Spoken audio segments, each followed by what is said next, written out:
Hi, I'm Lisa Hostetler-Brown, and thanks for joining me for Legally Speaking with Lawyer Lisa. Today we're going to talk about blended families. There's a lot of them out there, and you might be one of them. It's really important to make sure that your estate planning reflects what your wishes are in the event that something happens to you.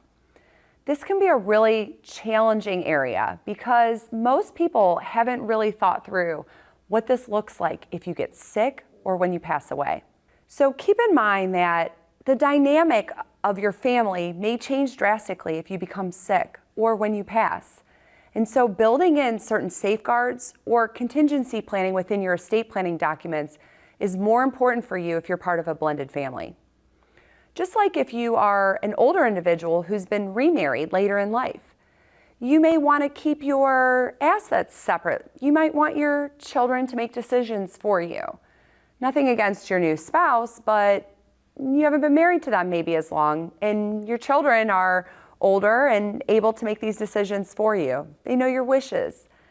You need to make sure that you're very careful in your planning to make sure that all of this is dealt with and you didn't leave something out that you didn't think of.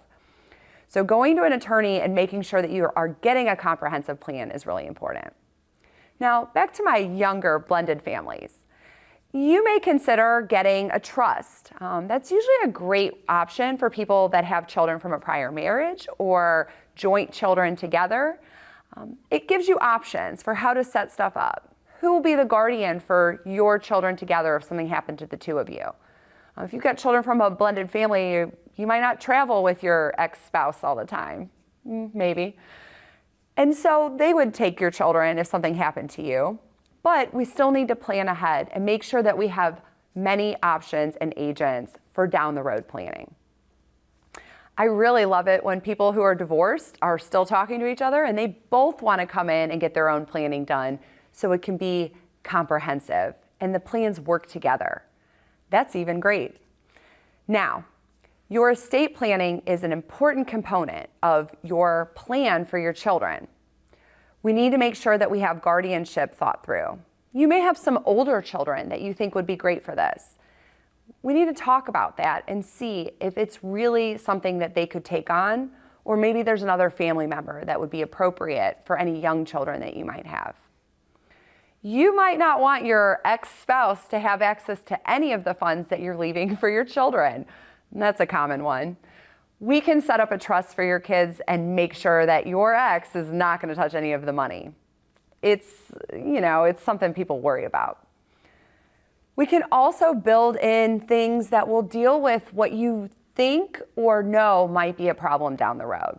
Sometimes people are worried about their family's access to their kids if something happened to them. Well, there's ways to set up your assets so that there's more of a chance that what your wishes are will actually happen versus just leaving this stuff to chance. There's a lot of really important considerations in this area, and so really thoughtful planning is an important component to planning ahead for your blended family. You don't want to leave this one to chance.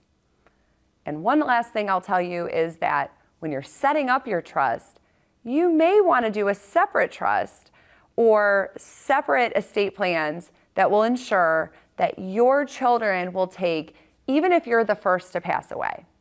One of the things we've seen in older estate planning documents are married couples who it's their second marriage, they have kids from a prior marriage, and they have wills that leave everything to the other, and then in the event that the other passes first, it goes to their own children.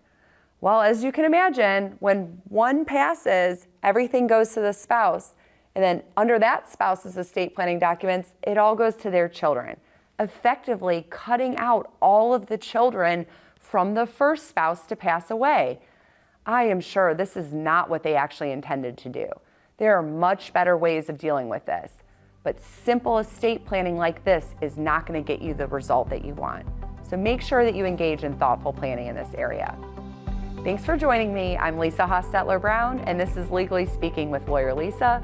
Look forward to seeing you again next week.